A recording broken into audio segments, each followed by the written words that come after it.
আমরা মানুষ বলে আমাদের নাম মানব, best creation of supreme, Shri ভগবানের শ্রেষ্ঠ সৃষ্টি। এই জন্য আমাদের চণ্ডীদাস বললেন সবার উপরে মানুষ সত্য।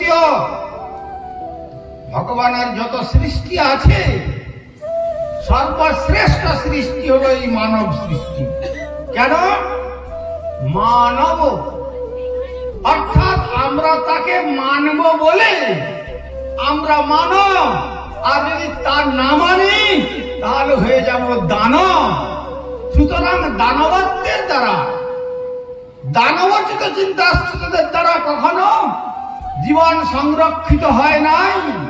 যত বড়ই দানব হোক না কেন, শেষ পর্যন্ত দেবাসুর সংগ্রামের মধ্যে অসুররাই বিনাশে প্রাপ্ত হয়েছে।